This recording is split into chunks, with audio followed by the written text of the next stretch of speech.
যুক্তরাষ্ট্রের প্রেসিডেন্ট নির্বাচনের বাকি ৩ মাসেরও বেশি সময়। এরই মধ্যে শুরু হয়ে গেছে কথার লড়াই। রাজনীতিতে বাড়ছে উত্তাপ। কে বসবে ক্ষমতার শীর্ষ আসনে? মুখোমুখি ডোনাল্ড ট্রাম্প এবং কামালা হ্যারিস। চলছে পাল্টাপাল্টি সমালোচনা।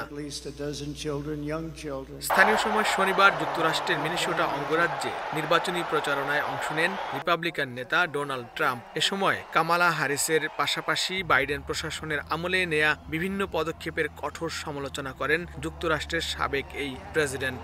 অভিযোগ করে বলেন, কামালা ক্ষমতায় গেলে শুরু হবে তৃতীয় বিশ্বযুদ্ধ, বাড়বে মুদ্রাস্ফীতি, জ্বালানি ও গ্যাসের দাম।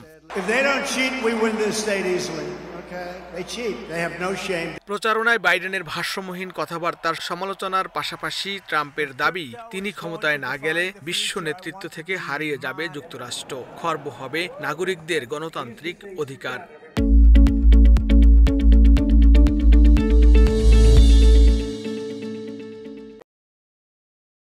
এর আগে ট্রাম্পকে একহাত নিয়েছেন কামালা হ্যারিসও।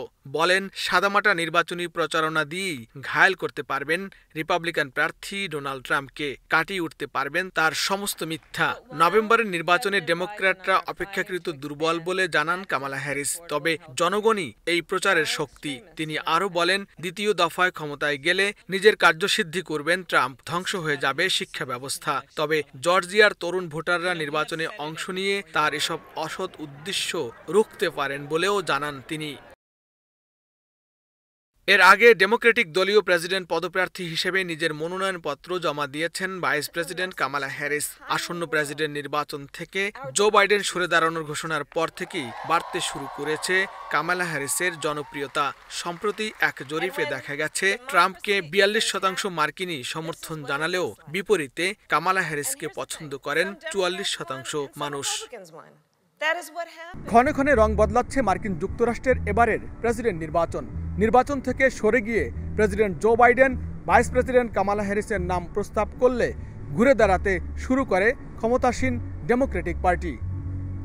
এরই মধ্যে বিরোধী দল রিপাবলিকান দলের ডোনাল্ড ট্রাম্পকে পেছনে ফেলে সামনে এগিয়ে চলছেন vice president Kamala Harris. Laskar Al Mamun, সময় সংবাদ, যুক্তরাষ্ট্র।